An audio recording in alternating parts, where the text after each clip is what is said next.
আমাদের রিয়াদুস সালিহিনের 50 নম্বর পর্ব নিয়ে আমরা আলোচনা করছি। এখানে আরেকটি হাদিস আমরা জানবো যে আল্লাহ সুবহানাহু ওয়া তাআলা ভরসা সম্পর্কে। সেখানেও আমাদের আরেকটি দোয়া আমরা জানবো। একটি আমরা ঘুমের দোয়া জেনেছি, এখন যে দোয়াটি এটা ঘর থেকে বাইরে হওয়ার দোয়া, খুবই গুরুত্বপূর্ণ একটি দোয়া। এই হাদিসটি উম্মুল মুমিনিন উম্মি সালামা রাদিয়াল্লাহু আনহা, আমাদের যে সমস্ত মানে রাসূল সাল্লাল্লাহু আলাইহি ওয়াসাল্লাম যে সমস্ত বিবি আছেন ওরা আমাদের কি হয়? আমাদের মা। সেজন্য বলে উম্মিল মুমিনিন, উম্মি সালামা। আমরা উম্মি সালামাকে নিয়ে আরেকটি হাদিস পেয়েছিলাম। হাদিসটি কি মনে আছে আপনাদের? হ্যাঁ, কোনো মুসিবত আসলে কি পড়তে হবে? কোনো মুসিবত আসলে কি পড়তে হবে? হ্যাঁ, দোয়াটা কি?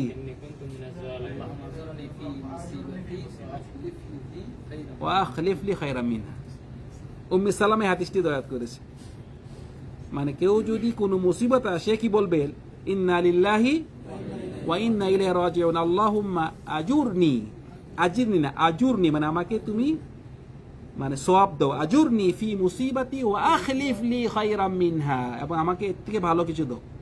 তো উম্মে সালামা বলতেছে যখন আবু সালামা মারা গিয়েছে, আবু সালামা উনার স্বামী মারা গিয়েছে, তো উনাকে যখন বলতে বলা হলো যে আপনি বলুন যে আল্লাহ আমাকে এই মুসিবতের কারণে আমাকে আপনি সওয়াব দেন এবং এর থেকে ভালো কিছু দান করুন। তা উম্মে সালাম বলতেছে আমাকে এর থেকে বেশি দান করবে, আমার আবু সালামা থেকে তো ভালো কাউকে দেখতেছি না, আমি সমাজে সবচেয়ে ভালো আবু সালামা, উনার কাছে সবচেয়ে ভালো কি আবু সালামা। তাও যেহেতু রাসূলুল্লাহ বলেছে আমি বললাম, এই দোয়াটা বললাম। কিছুদিন পরে দেখলাম যে রাসূলুল্লাহ আমাকে প্রস্তাব দিয়েছে রাসূলুল্লাহর জন্য। তো এটা তো অবশ্যই রাসূলুল্লাহ আমার স্বামী থেকে উত্তম। সেজন্য যে কোনো মুসিবত আসবে, আপনার গাড়ি আগুন ধরেছে, গাড়ি চুরি হয়ে গিয়েছে, পুরান গাড়ি, দোয়াটি বলেছেন আল্লাহ আপনাকে নতুন গাড়ি দিবে, এটা অবশ্যই একদম 100%। এই দোয়াটা বলবেন, আল্লাহ কি দিবে? উত্তম দিবে। সেজন্য যে কোনো মুসিবত আসবে ইন্না লিল্লাহি ওয়া ইন্না ইলাইহি রাজিউন, আল্লাহুম্মা আজুরনি ফি মুসিবাতি ওয়া আখলিফলি খায়রাম মিনহা। তো উম্মে সালামা রাদিয়াল্লাহু আনহা থেকে হাদিসটি। উম্মে সালামার আসলে নাম হলো ইসমুহা হিন্দ। উম্মে সালামার নাম হলো কি? হিন্দ বিন আবি উমাইয়া আল-মাখজুমিয়া রাদিয়াল্লাহু আনহা। আন্না নবী সাল্লাল্লাহু আলাইহি ওয়াসাল্লাম কানা ইযা খারাজা মিন বাইতিহি, রাসূল সাল্লাল্লাহু আলাইহি ওয়াসাল্লাম যখন নাকি ঘর থেকে বাইরে যেতেন, যখন নাকি ঘর থেকে বাইরে কি বলতেন? একটা দোয়া আছে, দোয়াটি খুবই গুরুত্বপূর্ণ ভাই। বস কি বলতেন? বলছে আল্লাহুম্মা ইন্নী আউযু বিকা আন আদিল্লা আও উদাল্লা আও আজিল্লা আও উজাল্লা আও আযলিমা আও উযলামা আও আজহালা আও ইউজহালা আলাইয়া। এটা আপনার যখন আপনি মুখস্থ করবেন দেখবেন যে ঘর থেকে বাইরে এটা মুখস্থ চলে আসবে, মানে সহজ। এটাও আমরা আসবে, এটাও আসবে। ওইটা একটা ছোট, একটু বড়। আল্লাহুম্মা ইন্নী আউযু বিকা, আগে বলতে ভুলে গেছে, আগে বলতে বিসমিল্লাহ তাওয়াক্কালতু আলা, ভুলে গেছে বলতে, মানে বিসমিল্লাহ তাওয়াক্কালতু আলা আল্লাহ, আগে বলতে হবে এটা বিসমিল্লাহ তাওয়াক্কালতু আলা আল্লাহ। আল্লাহুম্মা ইন্নী আউযু বিকা আন আদিল্লা আও উদাল্লা আও আজিল্লা আও উজাল্লা আও আযলিমা আও উযলামা আও আজহালা আও ইউজহালা আলাইহি। আগে বলবেন কি বিসমিল্লাহ তাওয়াক্কালতু আল্লাহ, তারপর এই দোয়াটা বলবেন। এটা খুবই গুরুত্বপূর্ণ দোয়া। এটা বলতে আল্লাহুম্মা ইন্নী আউযু বিকা আন আদিল্লা আও উদাল্লা, আল্লাহ আমি তোমার থেকে প্রথমে তো বিসমিল্লাহ তাওয়াক্কালতু আল্লাহ, আমি আল্লাহর উপরে ভরসা করছি। আল্লাহুম্মা ইন্নী আউযু বিকা আন আদিল্লা, ইয়া আল্লাহ আমি আপনার থেকে আশ্রয় চাই আমি পথভ্রষ্ট হয়ে যাই কিনা, আও উদাল্লা অথবা আমাকে পথভ্রষ্ট করা হয় কিনা। দেখছেন কত বড় একটা সুন্দর দোয়া। আমি পথভ্রষ্ট হয়ে যাই কিনা, অথবা আমাকে পথভ্রষ্ট মানে হয় আমাকে পথভ্রষ্ট করা হয় কিনা। আও আজিল্লা আও উজাল্লা, আমি কোনো পাপ করে ফেলি কিনা, অথবা আমার দ্বারা কোনো পাপ করানো হয় কিনা। ঠিক আছে? আবার আও আযলিমা আও উযলামা, আমি কাউকে অত্যাচার করি কিনা, কাউকে জুলুম করি কি, অথবা আমার উপরে কোনো জুলুম করা হয় কিনা। দেখছেন কত গুরুত্বপূর্ণ, কত সুন্দর সুন্দর কথা। আও আজহাল আও ইউজহাল আলা, অথবা আমি কোনো মূর্খদের কোনো কাজ করি কিনা, অথবা আমার উপরে মূর্খরা কোনো কাজ করে কিনা। মানে এই দোয়াটা ঘর থেকে বাইরেও একটা দোয়া, খুবই গুরুত্বপূর্ণ। আমরা বিসমিল্লাহ তাওয়াক্কালতু আলাল্লাহ পরে এই দোয়াটা বলতে, এই দোয়াটা ইনশাআল্লাহ এইটাও আমি ভয়েস করে গ্রুপে পাঠাই দিব, ইনশাআল্লাহ আমরা সব মুখস্থ করতে চেষ্টা করবো। এই গুরুত্বপূর্ণ দোয়া। তারপরে যে হাদিসটি এনেছে, এই হাদিসটির সাথে একই রকম,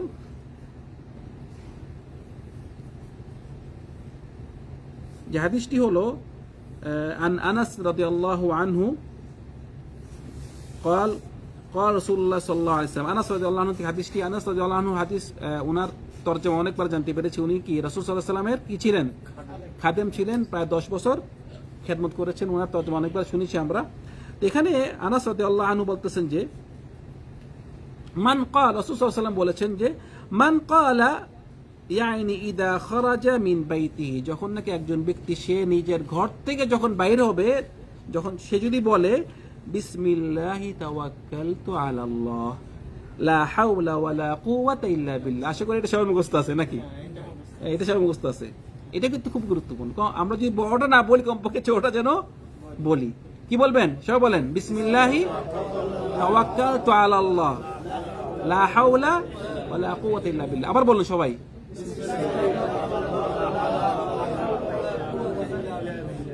ভাই এটা বলবেন নাকি? না বলবেন না ভাই, যখনই বাইরে বলবে। এই ছোট্ট একটা মানে আধা লাইনের দোয়া।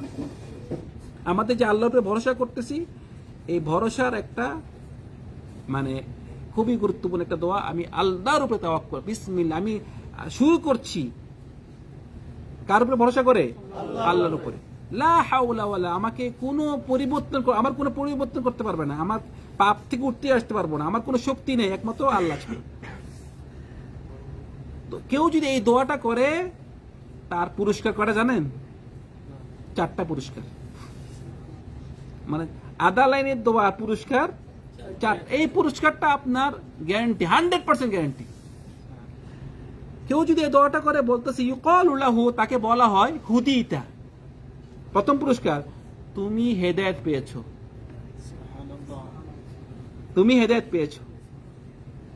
ওয়াকিতা, তোমাকে সব রকম বিপদ আপদ থেকে তোমাকে রক্ষা দেওয়া হয়েছে। আল্লাহু আকবার। কত যে বিপদ হইতে পারে আপনার বাইরে রেলে, কত যে বিপদ হওয়ার মানে কারণ থাকতে পারে, কিন্তু আপনি এই দোয়াটা পড়েছেন, বাস নিরাপদ, সিকিউরিটি আপনার আল্লাহ থেকে দূরে সরে যায়। বাস আপনার কাছে যে পাওয়ার আছে, শয়তান দূরে। মানে ছোট্ট একটা দোয়া, পুরস্কার কয়টা পাইলেন ভাই? 4টা পুরস্কার পাইলেন। আল্লাহু আকবার। এত ফুল পুরস্কার থাক, মানে আপনার অনেক বাইরে গেছেন, আপনি ফিরে যতক্ষণ ঘরে আসবেন, আপনি এটা চালু থাকবে, আপনার এই সিকিউরিটি চালু থাকবে। হেদায়েত, রক্ষণাবেক্ষণ দায়িত্ব, এই দোয়াটা যথেষ্ট। এবং শয়তানকে আপনার থেকে, এবং শয়তান আশ্চর্য হয়ে যাবে। শয়তান আশ্চর্য বলছে ফায়াকুলু ইয়ানি আশ-শাইতান, শয়তান কি বলবে? ওয়ালি শাইতানিন আখার, এক শয়তান আরেক শয়তানকে বলবে কাইফা লাকা বিরাজুলিন হুদিয়া ওয়া কুফিয়া ওয়া উকিয়া, তুমি এই লোকটা দিয়ে তুমি কেমনে ওকে ধোঁকা দিবা? এই যে এই লোকটাকে হেদায়েত পেয়েছে, তার রক্ষণাবেক্ষণের দায়িত্ব আল্লাহ নিয়ে ফেলেছে, যে দোয়া পড়েছে, তুমি এই লোককে কিভাবে তুমি ধোঁকা দিবা? শয়তান আশ্চর্য হয়ে যায়। মানে যেই শত্রুকে আপনি দেখেন না, ওই শত্রু থেকে আপনি কি নিরাপদ। সেজন্য আমরা যারা নাকি কমপক্ষে বড়টা না জানি, কমপক্ষে এটা বলবো, এটা চেষ্টা করবেন, এটাও বলতে ওইটাও বলতে। আপাতত যেটা যারা মুখস্থ নেই, কমপক্ষে এটা কি বলবেন, বিসমিল্লাহি তাওয়াক্কালতু আলাল্লাহ লা হাওলা ওয়ালা কুওয়াতা ইল্লা বিল্লাহ। আমাদের যেহেতু আরেকটা হাদিস নিয়ে আমাদের এই অধ্যায় শেষ হবে। হাদিসটি আনাস রাদিয়াল্লাহু আনহু থেকে বলতেছে, কানা আখাওয়ানি আলা আহাদিন নবী সাল্লাল্লাহু আলাইহি ওয়াসাল্লাম ওয়া কানা আহাদুহুমা ইয়াতিন নবী সাল্লাল্লাহু আলাইহি ওয়াসাল্লাম ওয়াল আখার ইহতারিফ ফাশাকাল মুহতারিফ। বলতেছে দুই ভাই ছিল, রাসূল সাল্লাল্লাহু আলাইহি সাল্লামের কাছে এক ভাই কাজ করত, আরেক ভাই রাসূলের কাছে আজ হাদিস শিখতো, কাজ করতো না আর কি। فشكى المحترف أخاه للنبي صلى الله عليه وسلم فقال لعلك ترزق به। ইমাম তিরমিজি হাদিস রিওয়ায়াত করেছেন, বলতেছে যে নাকি কাজ করে, মানে দুই ভাই, এক ভাই কাজ করে আরেক ভাই হাদিস শিখে। তো যে নাকি কাজ করে সে রাসূল সাল্লাল্লাহু আলাইহি ওয়াসাল্লামের কাছে বিচার দিল যে এই ভাই কাজ করে না, অনেক বিচার দিল আর কি। রাসূল সাল্লাল্লাহু আলাইহি ওয়াসাল্লাম বলতেছে হয়তো যেহেতু তুমি এই ভাইকে খাওয়াচ্ছ, হয়তো তুমি এই ভাইয়ের জন্যই তোমার রিজিক পাচ্ছ। বুঝছেন কথা? মানে হয়তো তোমার রিজিক আসতেছে কার জন্য? এর জন্য।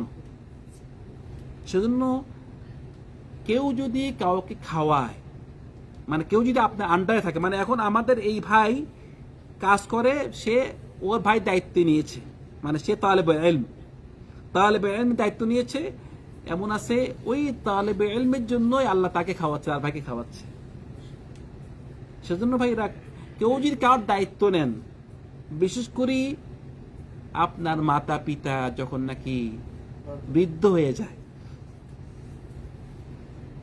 দেখা যায় যে আপনার 5-6 জন ভাই আছে, আপনার মাতা পিতা আপনার কাছেই থাকে, শুধু আপনার ব্রেন একটু চেঞ্জ করেন। যদি মনে করেন যে মাতা পিতা আমার বোঝা, আবার বউ ঠেললো আপনাকে, যে বললো এই তোমার ভাই হলো 5 জন, তোমার বাপ মা তোমার কাছে থাকে, ওদের বাপ মা তোমার বাপ মা শুধু, বউ কি করে গুতা দিল আপনাকে। কিন্তু যদি আপনি মনে করেন যে আল্লাহ সুবহানাহু ওয়া তাআলা আমাকে চয়েস করেছে, এতগুলো ভাই বোন আমার, কিন্তু আমার কাছে আমার বাপ মা রেখেছে, এটা আমার জন্য নিয়ামত। আপনার মা বাবাকে আপনার রিজিক খাবে? আপনার বাবাকে চাকরি করতে হয়, চাকরি করে না, মা চাকরি করতো, চাকরি করে না, এখন ঘরে থাকে। ওদের রিজিক যতদিন পর্যন্ত ওদের হায়াত আছে ওদের রিজিক থাকবেই, ঠিক আছে? এখন আপনার পিতা মাতা যেহেতু কাজ করতেছে না, ওদের রিজিকটি আল্লাহ কাকে দিবে? আপনাকে দিবে। এইটার কথা। ওদের রিজিকটা যেহেতু কাজ করে না, রিজিকটা দিবে আপনাকে। তা আপনার রিজিক বাড়তেছে কার জন্য? ওদের জন্য। এমন আছে আপনার মা মারা যাবে অথবা পিতা মারা যাবে, দেখবেন যে আপনার রিজিক কমে গেছে, কারণ রিজিকটা ওদের রিজিক ছিল, আপনার রিজিক ছিল না। আপনাদের যাদের নাকি সন্তান হয়েছে, দেখবেন যে যখনই সন্তান বাড়বে রিজিকও বাড়বে। যারা নাকি মনে করে এই সন্তান হচ্ছে খাওয়ামুখী, আল্লাহ সুবহানাহু ওয়া তাআলা বলেন লা নাসআলুকা রিজকা, ওদেরকে খাওয়ানোর ব্যাপার তোমার নিতে হবে না, আমি ওমা মিন দাব্বাতিন ইল্লা আল্লাহ রিজকুহা, খাওয়ার দায়িত্ব কার? আমার দায়িত্ব, আমার রিজিকের দায়িত্ব আমার। সেজন্য যাদের সন্তান আছে, দেখবেন যে সন্তান নতুন এসেছে, কারণ সে তার রিজিক নিয়ে এসেছে, সে তো কাজ করে না। এখন সন্তান রিজিকটা কাকে দিবে? আল্লাহ সুবহানাহু ওয়া তাআলা পিতাকে দিবে, আপনার রিজিক বাড়িয়ে যাবে।